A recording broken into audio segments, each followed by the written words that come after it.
আসসালামু আলাইকুম ভিউয়ার্স, কেমন আছেন? আজকে দেখাবো আপনাদেরকে বিফ তেহারি রেসিপি। চলুন চলে যাই মেইন প্রক্রিয়ায়।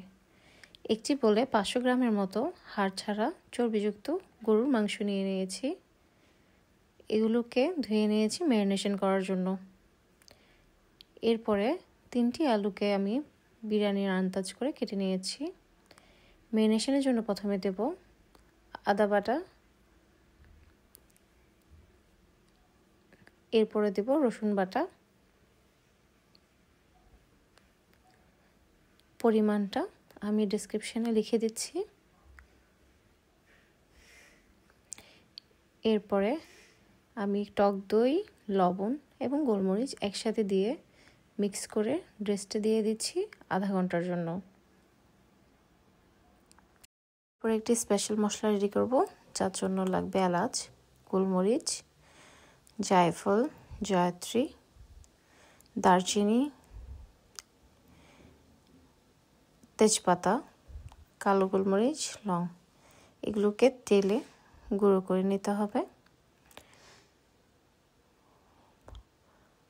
আপনারা চাইলে না টেলেও করতে পারেন। একটি পাত্রে পোলাও চাল আগে থেকে ভিজিয়ে রেখেছি। মনে রাখতে হবে, তেহারি যদি সরিষার তেলে রান্না করি ফ্লেভারটা অনেক ভালো আসে। চেষ্টা করবেন পুরো তেহারিটা সরিষার তেল দিয়ে রান্না করার জন্য। একটি পাত্রে সরিষার তেলের সাথে পেঁয়াজ দিয়েছি। পেঁয়াজগুলো নরম হওয়া পর্যন্ত অপেক্ষা করব।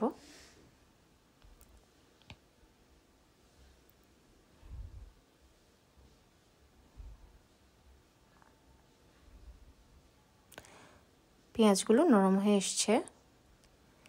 এরপরে দিয়ে দেব মাংসগুলো, যেগুলো আমি ম্যারিনেট করে রেখেছি। এরপরে এগুলোকে মাংসের সাথে মিক্স করে কিছুক্ষণ কুক করব। কালারটা কত সুন্দর আসছে দেখতে পাচ্ছেন। মাংসগুলো সিদ্ধ হওয়া পর্যন্ত কিছুক্ষণ অপেক্ষা করব।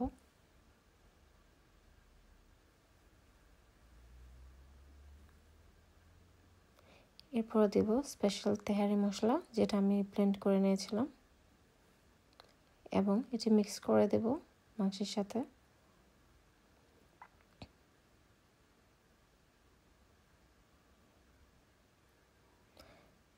এখন অ্যাড করব জিরা গুঁড়ো, ধনিয়ার গুঁড়ো,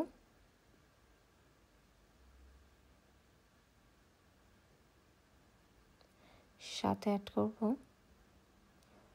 গরম মশলা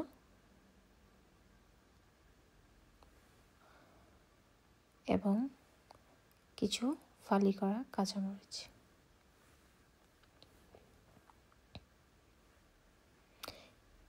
এবার রান্না করব আধা ঘন্টার জন্য। আধা ঘন্টা পর যখন তেল উপরে আসবে তখন বুঝে যাব কষানো হয়ে গিয়েছে। এর মধ্যে আমি এখন কেটে রাখা সেই আলুগুলো অ্যাড করে দেব।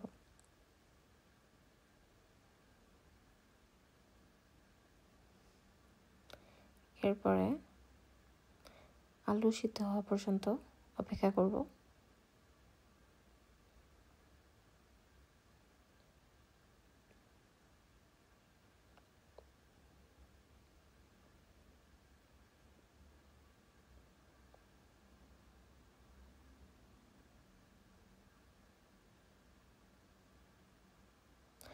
একটি কাপে 2 টেবিল চামচ দুধের সাথে জাফরান মিক্স করে দেব এবং এটি মিক্স করে দেব গরুর মাংসের সাথে। জাফরান আর গরু দুধের এই মিক্সচারটার কারণে ফ্লেভারটা একটু শাহি শাহি হবে। মাংস এবং আলু সিদ্ধ হলে এগুলো আলাদা করে তুলে নেব।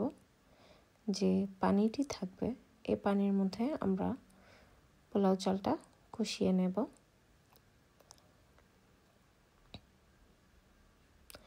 ভালো করে কষে আসলে এরপরে এর মধ্যে পানি মিক্স করে দেব। পানি সবসময় চাল যতটুকু হবে এর দ্বিগুণ দিতে হবে।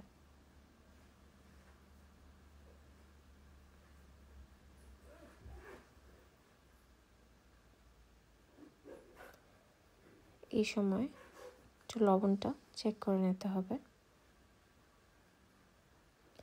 সাথে দিতে হবে একটু করে গরুর দুধের গুঁড়ো।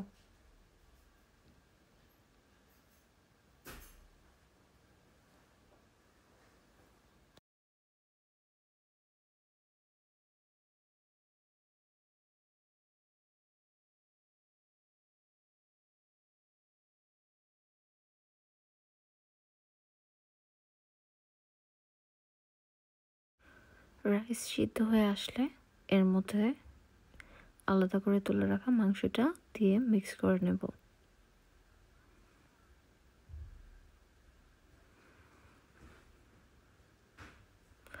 আমাদের biryani almost ready.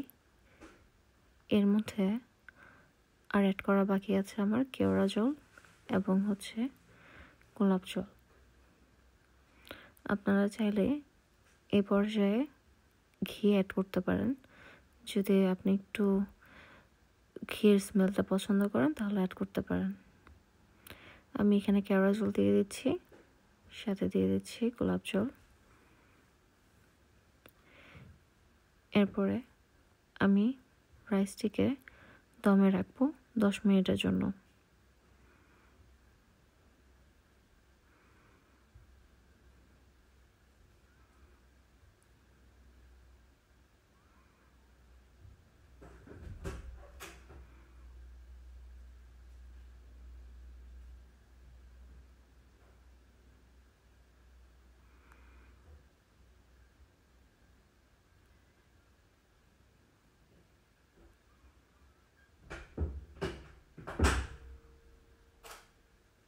Now the hair is ready.